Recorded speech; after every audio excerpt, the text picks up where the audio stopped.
Salam SFD, semangat fraternitas Dina. Halo, apa kabar? Selamat bertemu kembali bersama kita. Saya Pak SGS dan saya Pak SG dalam mata pelajaran Bahasa Indonesia kelas 7 materi mewarisi nilai luhur melalui pantun. Nah, sebelum kita melanjutkan pada materi ini, mari kita saksikan video berikut.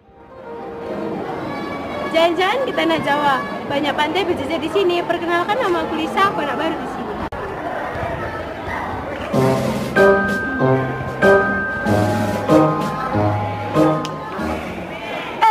Kelas aku yuk matahari Zoom. Datang lagi seperti biasa. Perkenalkan, kami Nina dan Ucup. Kami adalah teman baru Nabila.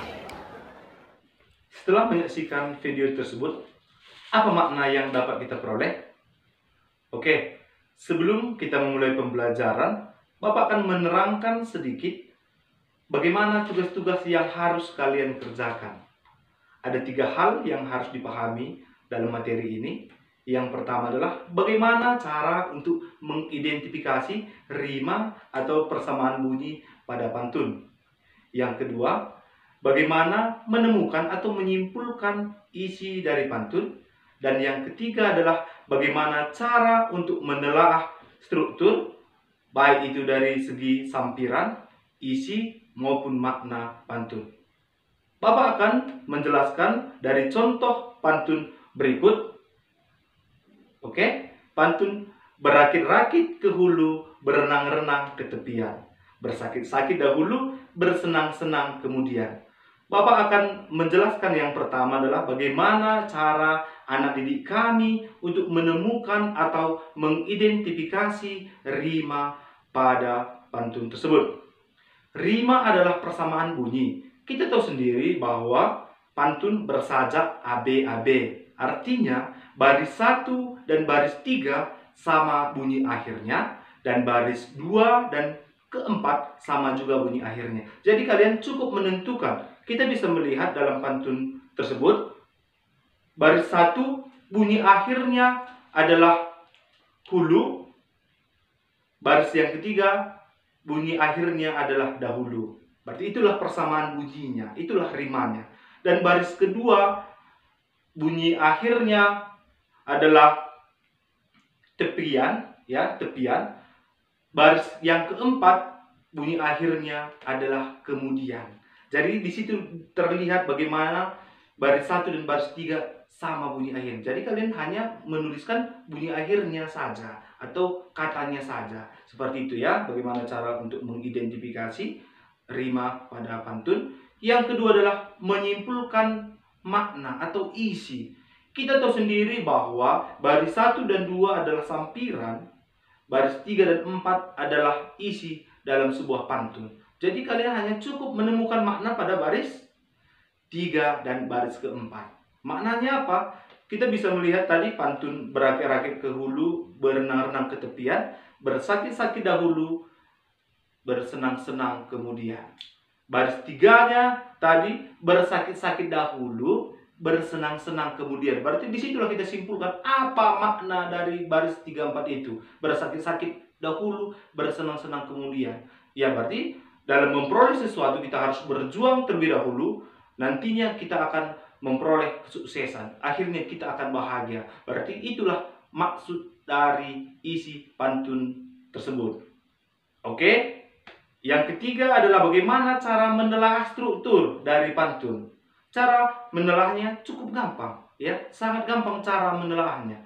Yang pertama, hanya kalian menentukan baris 1 dan 2 merupakan sampiran, baris 3 dan 4 merupakan isi. Seperti itu. Kalian juga menentukan sajaknya, ya, sajaknya. Sajak AB-AB.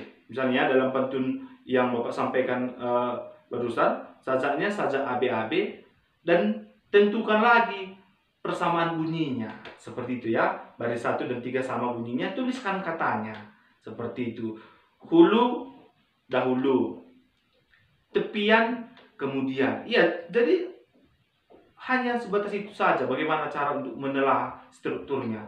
Dan di sini juga Bapak untuk tugas akhirnya nanti kalian mampu untuk membuat pantun sesuai dengan kaidah-kaidah pantun, sesuai dengan syarat pantun, sesuai juga dengan struktur pantun, seperti sajaknya, suku katanya, isinya bagaimana, sampirannya bagaimana, dan juga khusus pantunnya, pantun perkenalan. Sudah ada juga contoh pantun yang ada di Sapo Pantas, sudah Bapak buat di situ, ada pantunnya di situ tentang bagaimana pantun perkenalan yang dikaitkan tentang unsur nama kalian, marga kalian, bisa juga asal tempat tinggal kalian.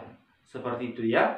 Jadi Bapak harap kalian bisa mengerjakan dengan baik, bagaimana tadi cara-cara untuk mengerjakan tugas-tugas dengan baik, dan bagaimana juga nantinya kalian mampu membuat atau menciptakan pantun dengan baik. Seperti itu. Terima kasih.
Nah, demikianlah pembelajaran kita mengenai tentang materi mewarisi nilai luhur melalui pantun. Semoga pembelajaran kita ini bermanfaat untuk anak didik kami dan nantinya mampu berkreasi melalui pantun. Terima kasih. Salam SMP. Semangat fraternitas Dina.